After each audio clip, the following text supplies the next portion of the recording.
Halo semuanya, selamat datang di Apa Aja Dibahas dan udah mungkin cukup lama sejak aku terakhir eee, untuk upload ya. Dan kali ini aku mau bahas sesuai dengan judul, yaitu pentingnya sebuah sistem untuk kita menjalani kehidupan kita gitu. Jadi sebenarnya sistem ini aku juga kaitkan dengan kebiasaan dan sebenarnya based on dari Atomic Habits gitu. Cuman sistem ini aku lebih mencoba untuk rephrase gitu kata-katanya dengan kata-kataku dan dengan pemahamanku lah, kurang lebih seperti itu.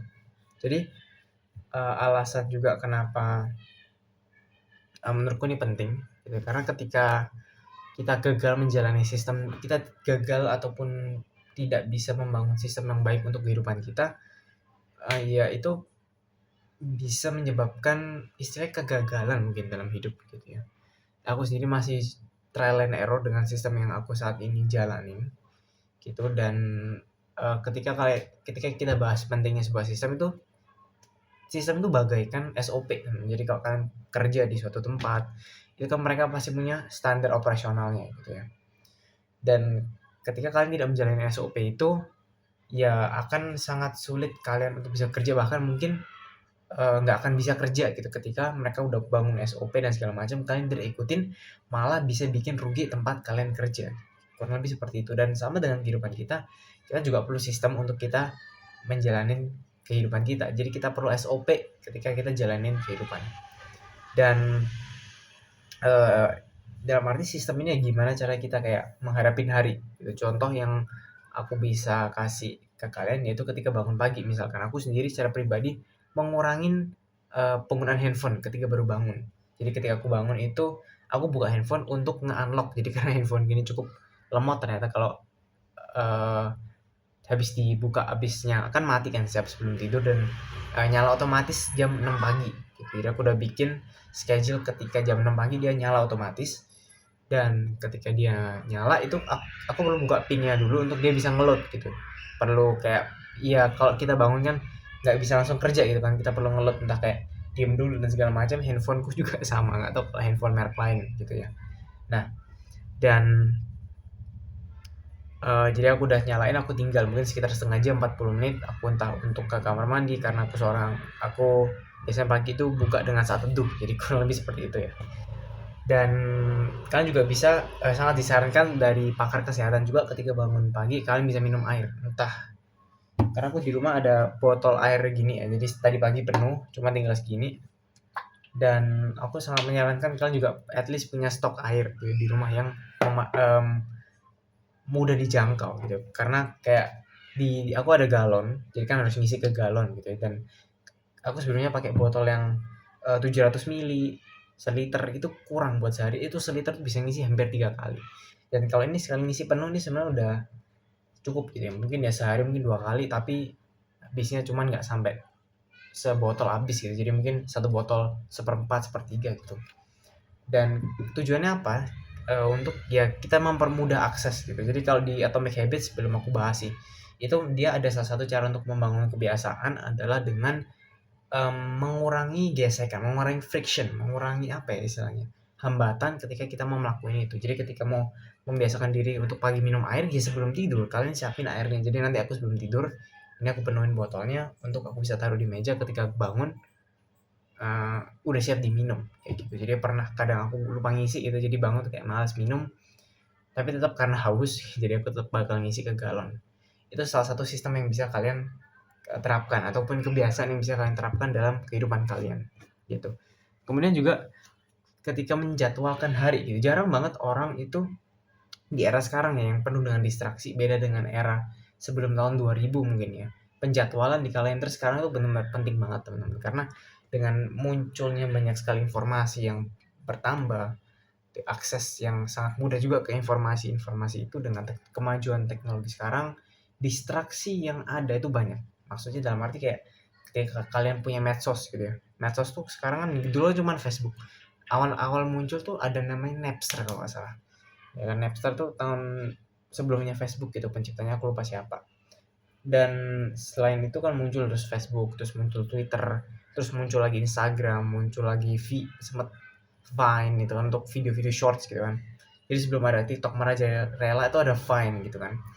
Terus setelah itu Instagram agak naik juga, terus sekarang TikTok gitu. Dan apalagi TikTok gitu ya, dengan muncul juga YouTube Shorts, Instagram juga munculkan Reels gitu ya. Distraksi itu sangat gila, dan aku pernah bahas di video attention span, kalian bisa cari aja langsung di channel ini bahas tentang attention span. Ketika kita menjadwalkan hari, kita perlu untuk mendedikasikan kayak jam segini sampai jam segini kita kerjain apa dan segala macam, dan itu kurang lebih tentang sistem kalender gitu. Dan aku nggak bakal bahas secara detail, mungkin ke depan aku bisa bahas tentang gimana caranya aku menerapkan sistem entah penjadwalan, pencatatan keuangan dan segala macam yang berkaitan dengan kehidupanku kayak gitu. Bahkan aku pun juga ada bullet journal untuk lanjut bagian dari sistemku sebenarnya kayak gitu. Dan selain penjadwalan hari, kita juga perlu pencatatan basic gitu. Misalkan kalian masih sekolah, kuliah tuh aku anggap sekolah masih dalam masa belajar gitu ya. Kalian juga perlu menyiapkan, mencari sistem untuk melakukan pencatatan, entah nyatet materi, entah nyatet deadline tugas dan reminder dan gitu-gitu. Dan aku dalam masa kuliah tuh dari 2023 itu kan aku masuk gitu ya, dan ini menjalani semester keempat gitu, dan aku masih mengalami trial and error untuk masalah penjadwalan kalender dan juga masalah ngasih deadline tugas itu. Aku pernah beberapa kali itu kadang miss juga untuk, jadi ngumpulnya telat kayak gitu. Kadang lupa juga harusnya ngumpulnya kapan, tugasnya udah selesai cuman lupa kekumpulin. Pernah udah ku upload tugasnya cuman lupa klik tombol submit, akhirnya nggak bisa submit. Itu kadang rada kocak juga gitu. Jadi ada trial and error yang aku jalanin selama kurang lebih 2 tahun memasuki masa kuliah gitu ya. Dan sebelum kuliah pun aku juga udah menerapkan sistem-sistem pencatatan seperti pakai Notion gitu kan. Sekitar 3 tahun 4 tahun lalu kan Notion itu kan pas pandemi itu naik. Aku juga cari cara nyari di YouTube dan segala macam, walaupun pada akhirnya Notion itu nggak cocok buat aku. Dan di awal tahun ini aku nemuin aplikasi pencatatan Obsidian. Sebelumnya pernah coba, cuman nggak ada YouTube yang ngajarin. Dan ketika aku nemu satu YouTube yang dia memberikan sistemnya, membagikan sistemnya untuk aku bisa pakai, aku juga modif menurut kebutuhanku dan bisa pakai gitu akhirnya.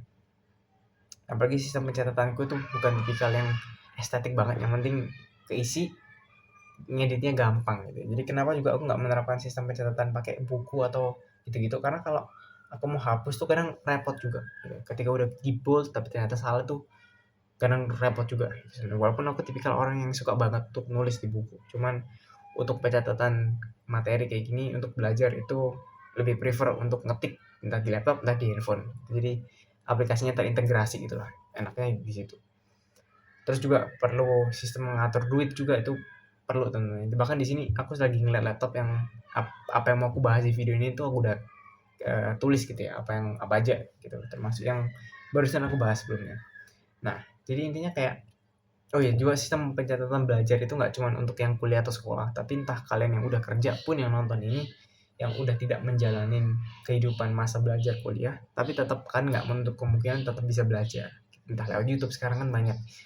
Paling gampang tuh 3 YouTube channel utama yang menurutku bisa buat belajar, yaitu Ferry Irwandi atau Malaka Project, aku gabung aja, Raymond Chen, sama satu Detektif Aldo untuk berita gitu ya. Tapi dua, Raymond Chen sama Bang Ferry Irwan ini juga mereka ngasih akses ke informasi yang gampang dan pendapat mereka dengan pengetahuan mereka. Yang Bang Ferry itu di ekonomi, Raymond tuh di bisnis walaupun dia latar belakangnya di IT gitu. Jadi dia tetap bisa membagikan pandangannya dalam latar belakang pendidikannya tentang masalah yang sedang dihadapi Indonesia. Itu sangat-sangat baik buat kalian juga yang nonton gitu ya. Dan intinya apapun itu ya, gimana sistem kita nanti akan kita bangun ke depan, kita juga yang pertama harus ngeluangin waktu dulu untuk apa sih yang mau kita terapin dalam kehidupan kita. Error ataupun titik-titik apa dalam kehidupan kita yang masih belum bisa kita jalankan dengan baik gitu. Aku masih banyak banget temen-temennya sistem yang sistem bagian dari kehidupanku yang belum bisa aku jalanin dengan baik. Bahkan sistem yang udah aku bangun pun kadang aku masih bisa nggak untuk ikutin gitu. Jadi itu salahnya di situ gitu. Apa yang perlu kita bangun, kita disiplinkan diri untuk bisa ngikutin hal itu gitu. Jadi kita perlu ngulangin waktu untuk gimana caranya kita menggunakan sistem itu. Apa sih yang perlu kita apply dalam kehidupan kita, kebiasaan apa yang perlu kita bangun, mulai tadi dari bangun pagi untuk nggak buka handphone, kalaupun kalian punya duit yang lebih, kalian bisa investasikan beli buku, entah buku novel nggak masalah. Jadi buku secara fisik bukan e-book gitu ya, jadi kayak buku-buku fisik kayak gini itu kalian bisa pakai, kalian bisa investasikan uang kalian lewat situ. Jadi bagi aku sendiri investasi itu nggak cuma tentang mengembangkan uang, tapi ini juga bisa ketika ini berkembang itu bisa menjadi sebuah investasi teman-teman ya. Dan nggak cuman kita mikirin gitu, kita mau jalanin kehidupan kita seperti apa, kehidupan apa yang mau kita dambakan, kebiasaan apa sih yang mau kita bangun untuk mencapai goals kita.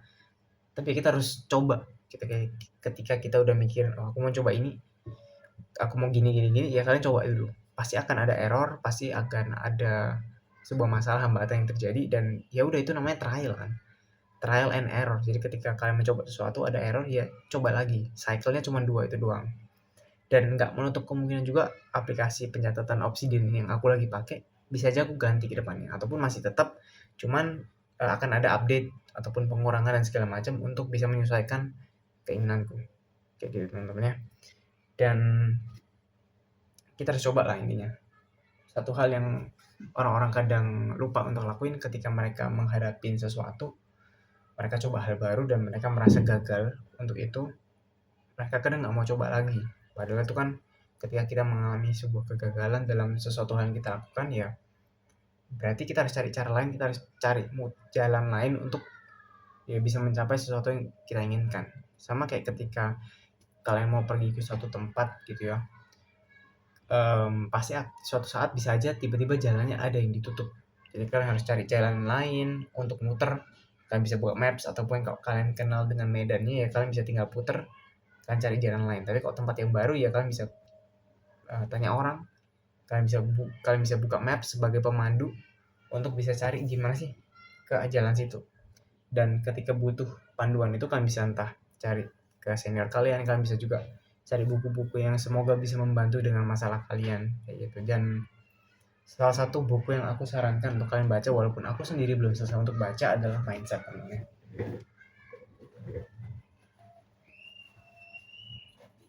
Jadi bukunya ini aku baru baca sekitar 1/5 mungkin ya, 1/4 dari total itu, dan menurutku ini bagus banget teman-teman. Jadi dia membahas tentang 2 mindset utama, growth, mindset tumbuh, dan juga mindset tetap, yang sebenarnya akan membantu kita untuk menjalankan sistem ini juga. Jadi ini harganya 111, cuman aku dapat sekitar harga 85.000, 90.000 gitu. Jadi kan bisa dapat lebih murah karena aku pernah beli buku Filosofi Teras yang pernah aku bahas sebelumnya. Itu harga normalnya mungkin sekitar 100 atau 90.000, tapi aku cuma dapat harga 30.000 atau 25.000 karena diskon dari online shop. Itu Shopee kalau nggak salah. Jadi kalian bisa pantengin, kalian masukin keranjang tiap hari, kalian bisa check-in, atau 3 hari sekali kan check-in, siapa tahu ada kupon yang lumayan gitu kan, potongan 30, 40, bahkan mungkin 70% di tanggal yang cantik, bisa aja gitu. Jadi key takeaways dari video ini adalah sistem atau kebiasaan itu penting teman-teman untuk kita jalanin kehidupan kita. Jadi kita juga perlu mempersiapkan rencana juga. Yang penting adalah ketika kita gagal menjalin sesuatu, kita udah nyiapin rencananya gimana cara kita mengatasi kegagalan itu gitu. Jadi ketika aku menjalani kegagalan, ya intinya ya cari cara lain. Nggak ada cara lain sebenarnya sih, yaitu dengan cari cara lain. Itu adalah satu-satunya cara. Kinda complicated ya, tapi ya it's life. Kita nggak tahu ke depan apa yang akan terjadi dalam kehidupan kita, nggak akan tahu apa yang datang, what's coming next, kita nggak tahu. Tapi setidaknya kita udah berusaha untuk mencari cara gimana kita menjalani kehidupan ini sebaik mungkin dan semaksimal mungkin. So aku berharap video ini bisa membantu teman-teman untuk bisa mulai menerapkan. Kalau ada mau tanya bisa komen aja di bawah, cuman kalau balasnya lama sorry aja karena aku jarang banget untuk buka YouTube, dan juga aku matiin gitu notifikasi di YouTube channel ini. Jadi sekian dari video kali ini, semoga kalian bisa belajar sesuatu. Aku juga sekarang masih belajar untuk gimana caranya ngomong tanpa terbata-bata dan bisa pelan-pelan stabil gitulah kurang lebih. So ya, ciao.